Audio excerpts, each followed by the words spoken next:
Kembali tim Cimat punya cerita. Inilah cerita misteri bersambung. Pesugihan Air Mayat, ditulis oleh Dewi Jambi.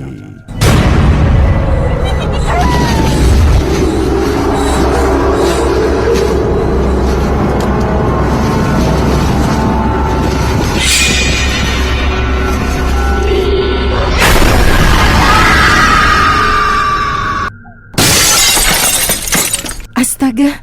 Rima terpaku di tempat. Matanya menatap nanar piring berisi nasi yang kini berantakan di lantai. Dadanya kembang kempis, seperti tengah merasakan sesuatu yang tidak baik. Suara derap langkah kaki mendekat. Wanita kurus berwajah teduh menatap pecahan kaca itu dengan raut terkejut. Kamu tidak apa-apa, nak?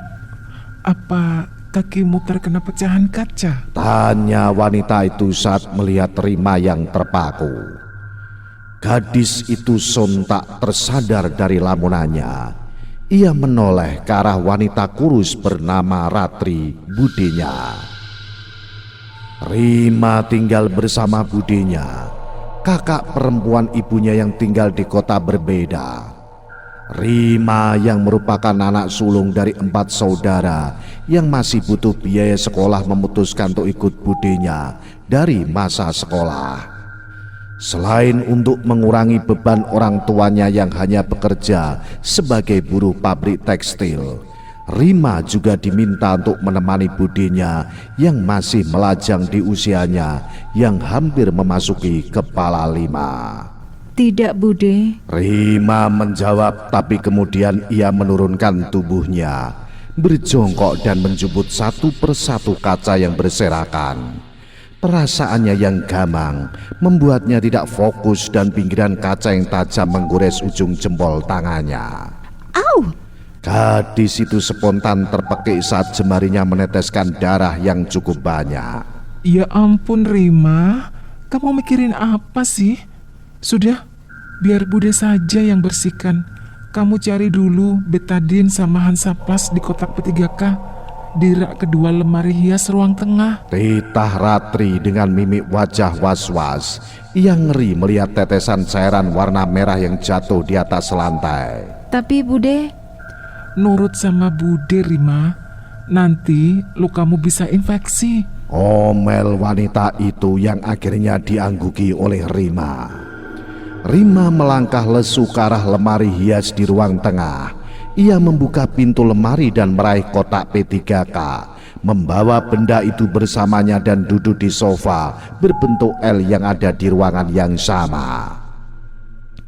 Darah masih menetes dan mengenai baju daster yang ia pakai. Rima membuka kotak P3K dengan gerakan pelan dan perlahan-lahan. Pikirannya masih tak karu-karuan. Seperti ada sesuatu yang hilang, sesuatu yang membuat hatinya berdebar tak tenang. Saat baru saja selesai mengobati lukanya yang ternyata tidak begitu dalam, Rima kembali dikejutkan dengan suara ketukan di pintu depan.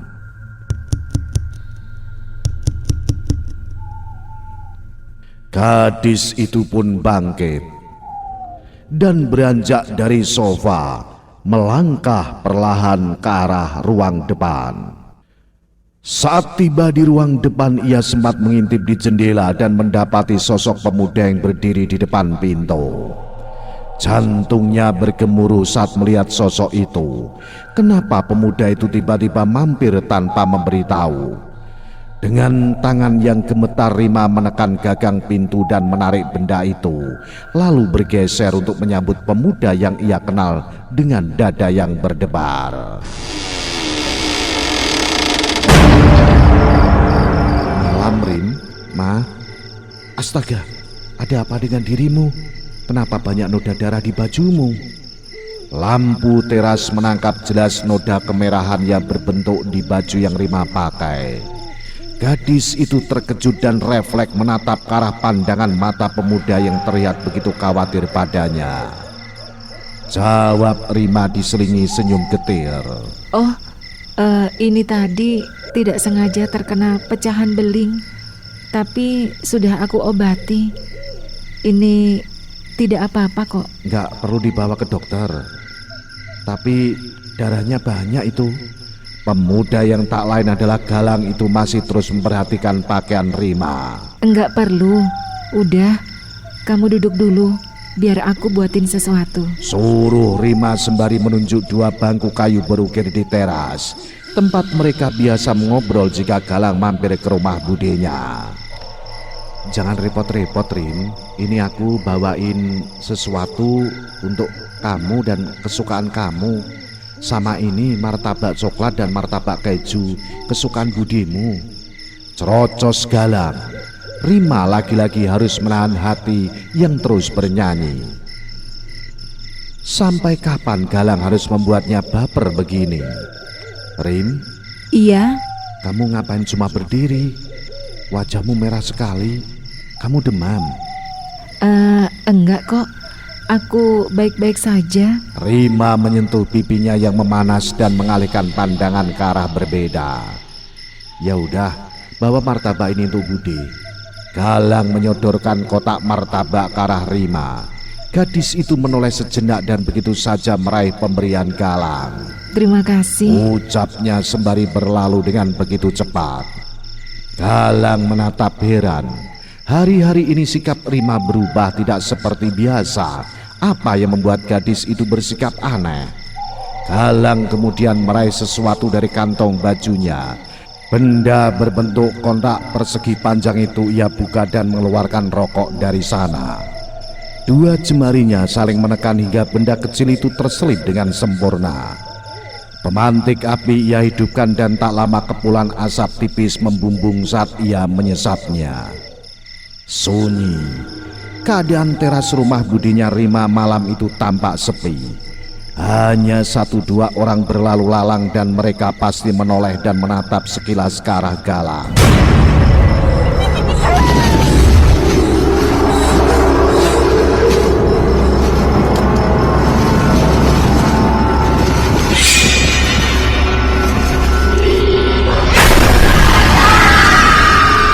Galang hanya memperhatikan.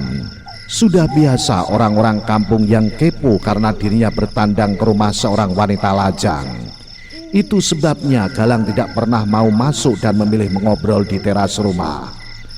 Galang tampak cuek. Sesekali ia meraih minuman dan menyesapnya.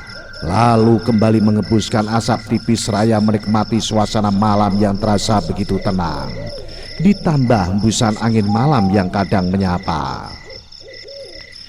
Ketenangan Galang tiba-tiba terusik saat ia melihat seseorang seperti berdiri di seberang rumah. Matanya menatap awas sosok perempuan berambut panjang yang seperti terpaku dan menatap ke arah rumah, berdiri dengan tenang tanpa pergerakan. Galang terus menatap fokus. Ia penasaran, siapa sebenarnya gadis yang memakai kemeja dan celana dasar yang terus menatap ke arahnya. Lebih tepatnya ke arah rumah Budi Rima. Didera rasa penasaran Galang bergerak, bangkit dari bangku kayu dan melangkah menuju sang gadis. Semakin dekat Galang bisa melihat dengan jelas sosok itu. Gadis itu pernah ia lihat bersama dengan Rima. Kalau ia teman Rima, kenapa ia tidak masuk saja? Galang celingukan, melihat kiri dan kanan. Gadis itu masih diam. Galang lalu berjalan ke arahnya menyeberang dan menyapanya.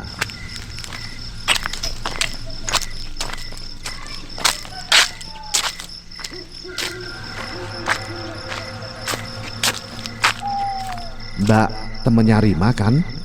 Kenapa nggak masuk, Mbak? Mampir saja, Rima ada di dalam. Ucap Galang ramah. Gadis berambut panjang itu menggeleng pelan. Tangan Galang terangkat dan ia mundur perlahan. Entah kenapa ia merasa tidak nyaman berdekatan dengan temannya Rima. Bulu kuduknya terasa meremang. Tubuhnya merinding dan tanpa sadar ia bergidik. Seperti ada getaran yang menjalari tubuhnya. Tolong sampaikan sama Rima, jangan lagi bekerja. Berhenti secepatnya. Jika ia tidak ingin jadi korban selanjutnya, sampaikan saja padanya. Maksud Mbak itu apa? Tempat itu berbahaya. Belum lagi Galang bertanya, gadis itu membelokkan tubuhnya dan berlalu begitu saja, melangkah dengan perlahan.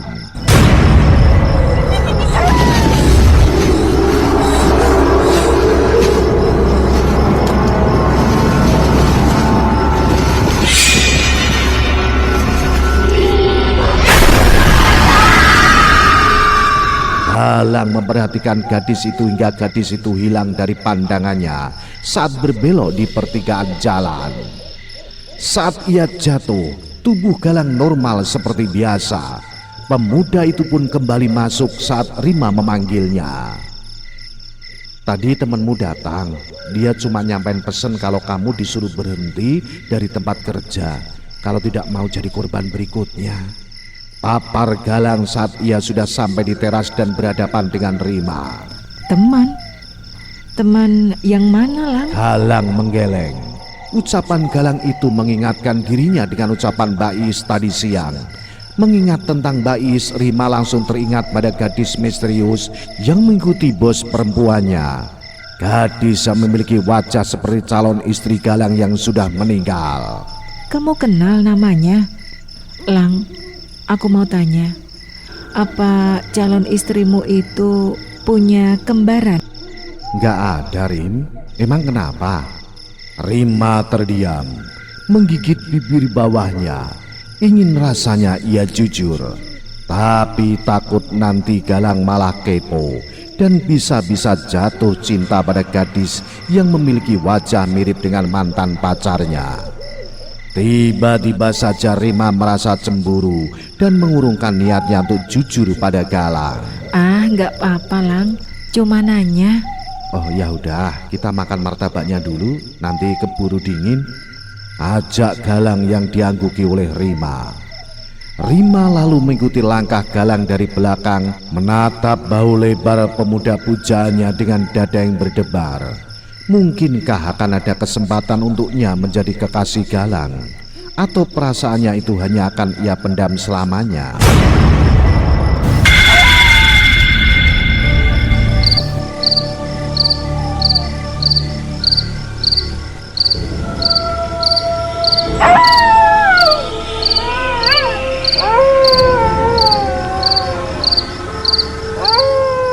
Sementara itu, mendung memayungi rumah keluarga gadis perawan di kampung Tlogo Asri saat mobil ambulan mengantarkan jenazah gadis yang meninggal karena terserempet mobil truk sore menjelang maghrib tadi. Tangis keluarga pecah menyambut kedatangannya yang diselimuti kabut duka. Hujan rintik-rintik jatuh seiring dengan langkah kaki para pembawa keranda yang menggotong mayat menuju rumah. Seorang wanita berumur sekitar 60 tahunan luruh ke lantai teras saat melihat kedatangan anak perempuannya yang tidak ia kira pulang dalam keadaan tidak bernyawa. Bukan hanya derai air mata, tapi tubuh rapuh itu lemah bagai tak bertulang menatap jasad anaknya. Beberapa orang perempuan sebaya dengannya yang merupakan tetangga dan keluarga dengan kompak mendekat ke arahnya dan menopang tubuh bagian belakang saat wanita itu hampir saja kehilangan kesadaran. Cepat mereka pun berteriak dan meminta bantuan laki-laki di sekitar saat mereka tak sanggup untuk membawa wanita itu masuk ke dalam kamar. Ia tidak sadarkan diri dan pingsan. Beberapa orang laki-laki datang dan mengangkat wanita yang tubuhnya kini lemas tanpa daya, membawanya ke kamar dan membaringkannya. Beberapa saat setelah mayat gadis itu dibawa ke dalam rumah, wanita yang merupakan ibunya itu bangun dan kembali berteriak histeris. Susah payah ia bergerak dan berjalan sempoyongan keluar dari kamar. Seseorang yang sejak tadi menunggunya langsung berdiri dan membantunya. Iis, Iis, teriak wanita itu dengan berurai air mata. Tubuhnya yang lemah, lututnya yang terasa lunglai ia paksa untuk bergerak. Bu, sabar Bu. Gadis yang kepalanya ditutupi selendang hitam itu mengusap-usap lengan wanita itu, berusaha menenangkan ibunya yang terus berteriak memanggil nama anak sulungnya. Gak bisa, Neng. Itu tetehmu sudah gak ada. Ibu harus lihat. Tetehmu pasti masih hidup. Wanita itu menepis pegangan anaknya dan melangkah ke arah tubuh yang ditutupi kain panjang dengan sempoyongan. Kaki tua itu tertekuk lalu lungsur ke lantai. Tangan yang gemetar menarik pelan ujung kain yang menutupi wajah putrinya. Dalam hati ia berdoa, semoga yang saat ini ia lihat itu salah. Ini hanya mimpi. Ia menutup matanya sejenak dan berharap ketika ia membuka matanya, ia kembali kepada dunia nyata dan melihat anaknya baik-baik saja. Namun seketika harapannya itu sirna begitu saja saat melihat wajah anaknya yang pucat dengan mata yang tertutup rapat. Wanita itu kembali histeris dan memeluk tubuh anaknya sembari terus menyebut nama anaknya. Gadis itu adalah tulang punggung keluarga setelah ibu dan bapaknya bercerai. Kini gadis itu telah pergi meninggalkan dirinya. Bukan hanya rasa sakit yang ia tinggal, tapi bagaimana orang tua itu akan menghidupi anak-anaknya. Tubuh itu kembali luruh.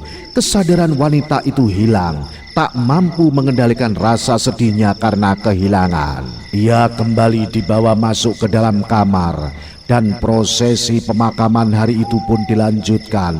Malam itu juga, mengingat tidak baik mayat dimalamkan, lebih cepat tentu lebih baik. Sementara itu setelah kepulangan Galang malam itu, Rima merasakan sesuatu yang aneh pada dirinya.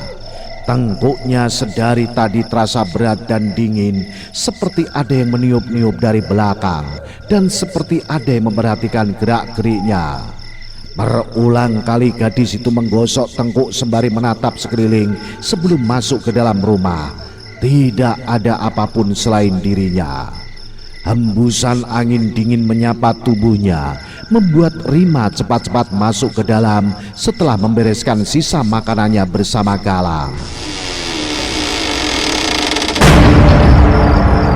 Ia lantas masuk menuju kamar mandi setelah menutup pintu dan masuk kamar karena waktu sudah menunjukkan pukul 22.10. Ia bersiap untuk tidur. Ia pun tadi sempat menyapa budinya yang masih asik menonton televisi. Udara malam itu terasa dingin. Rima menarik selimutnya sampai sebatas dada dan mulai membaca doa tidur. Baru saja baca setengah ia merasakan ada sesuatu yang lewat di samping kamarnya. Bias lampu dari luar memperhatikan siluet tubuh samar-samar dari balik gorden tipis kamarnya. Ekor mata Rima yang menangkap pergerakan itu menciptakan rasa penasaran di dalam diri Rima. Gadis itu hanya menoleh dan diam. Setelah memastikan tidak ada lagi hal aneh, Rima perlahan menutup matanya. Baru saja ia akan terlalu dalam mimpi, tiba-tiba saja ia merasakan tubuhnya ditindih, sesak dan sulit untuk bergerak. Kaki dan tangannya seperti terkunci. Rima sontak membuka matanya, tapi begitu ia membuka mata, mata itu membeliak saat melihat sesuatu yang tengah menindihnya. Makhluk pucat dengan bola mata putih dan sekitaran mata hitam kini menatapnya tajam. Wajah pucat yang diselimuti kain kafan dan terikat di ujungnya membuat jantung gadis itu berdebar sangat kencang. Rima ingin teriak, tapi suaranya seperti tercekat di kerongkongan. Ingin berontak tapi tubuhnya tak dapat bergerak.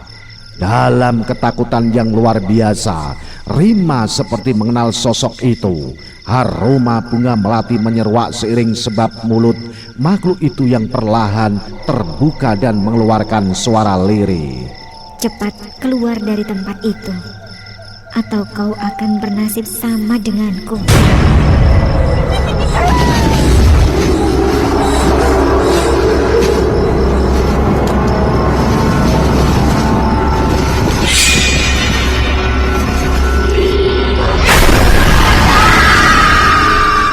Rima tercengang.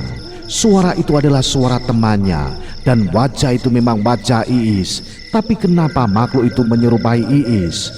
Tiba-tiba lampu tidur di kamar Rima mati dan refleks ia menutup mata.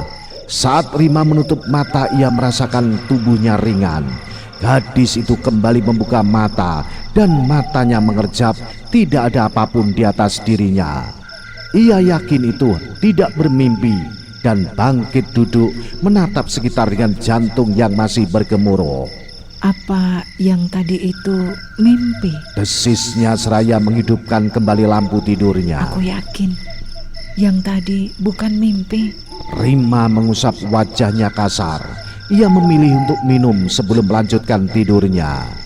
Masih terbayang-bayang bentuk makhluk yang tadi menakutinya. Ia yakin makhluk itu sengaja menyerupai temannya. Tidak mungkin itu Mbak Iis. Tadi kami masih berbincang. Dia sehat. Rima berbicara pada dirinya sendiri. Rima lalu berbaring, kembali menarik selimutnya, membaca doa sebelum matanya terpejam. Tapi angin yang cukup kencang menyibak tirai di kamarnya. Rima kembali membuka mata, tapi seketika itu juga tubuhnya membeku ketakutan. Bias cahaya kembali menunjukkan siluet di jendela. Sesuatu itu berbentuk pocong. Nah, bagaimanakah kisah selanjutnya? Apa yang akan terjadi kemudian? Ikuti terus cerita misteri bersambung Pesugihan Air Mayat seri selanjutnya. Salam Jimatres, salam satu misteri. Au.